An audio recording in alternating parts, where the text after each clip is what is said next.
اب ہم رسول اللہ صلی اللہ علیہ وسلم کی اولاد اور امہات المومنین کا کچھ ذکر کریں گے، لیکن اس سے پہلے ایک نظر دوسرے اعزاء و اقارب پر۔ نبی صلی اللہ علیہ وسلم کے 11 چچا تھے، ان میں سیدنا حمزہ اور سیدنا عباس رضی اللہ عنہما مسلمان ہوئے۔ ابو طالب آپ کے فدائی اور ناصر تھے۔ 6 پھوپھیاں تھیں، 12 غلام تھے، سب کو آزاد فرمایا۔ 3 لونڈیاں تھیں، ان میں سے ایک ام ایمن رضی اللہ عنہا تھی۔ انہوں نے رسول اللہ صلی اللہ علیہ وسلم کو گود کھلایا تھا۔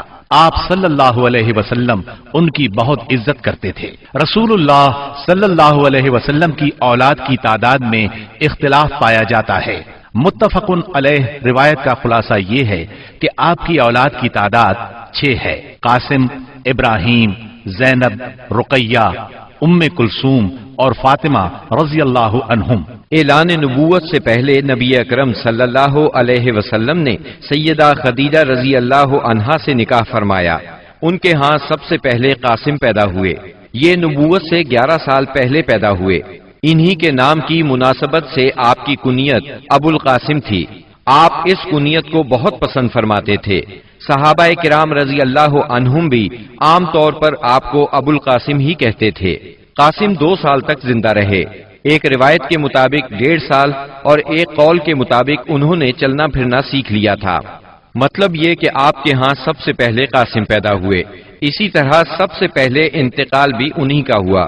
انہوں نے اعلان نبوت سے 9 سال پہلے وفات پائی۔ سیدہ خدیجہ کے علاوہ صرف سیدہ ماریہ قبطیہ رضی اللہ عنہا سے ایک لخت جگر ابراہیم پیدا ہوئے۔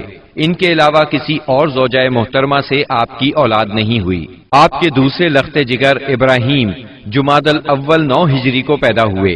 ان کی والدہ ماریہ قبطیہ کو اسکندریہ کے بادشاہ مقوقس نے رسول اللہ صلی اللہ علیہ وسلم کی خدمت کے لیے بطور خاص بھیجا تھا۔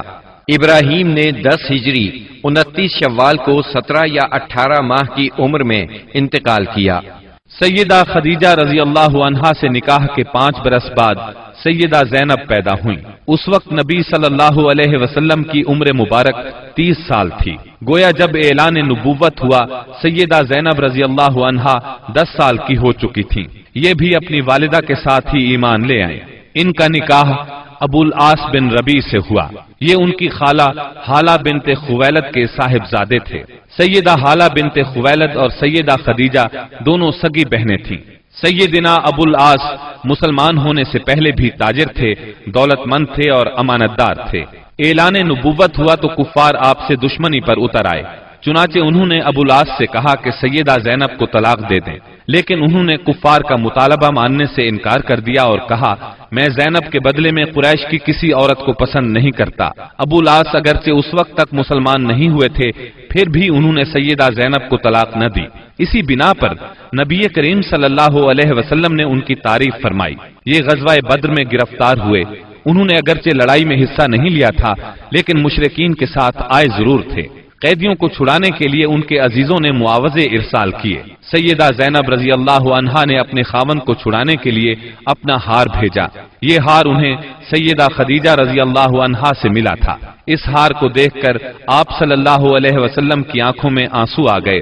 آپ نے صحابہ کرام رضی اللہ عنہم سے فرمایا تم پسند کرو تو ابو العاص کو رہا کر دو اور زینب کا ہار واپس کر دو۔ صحابہ کرام نے فوراً انہیں رہا کر دیا، ہار بھی انہیں دے دیا۔ اس پر آپ نے فرمایا جب آپ مکے پہنچیں تو زینب کو ہماری طرف بھیج دیں۔ ابو العاص نے یہ وعدہ پورا کیا، انہیں مدینہ منورہ بھیج دیا۔ ہجرت کے دوران میں حبار بن اسود نے انہیں روکنے کی کوشش کی، کفار نے ان کی مدد کی۔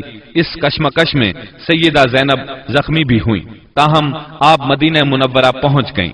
اسی بنیاد پر نبی کریم صلی اللہ علیہ وسلم نے ان کے بارے میں ارشاد فرمایا میری بیٹیوں میں سب سے افضل زینب ہے، اسے میری وجہ سے مصیبت میں مبتلا ہونا پڑا اور اذیت میں مبتلا کیا گیا۔ حبار بن اسود جنہوں نے سیدہ زینب کو روکنے کی کوشش کی تھی، فتح مکہ کے موقع پر مسلمان ہوئے اور نبی کریم صلی اللہ علیہ وسلم نے ان کا یہ قصور معاف کر دیا۔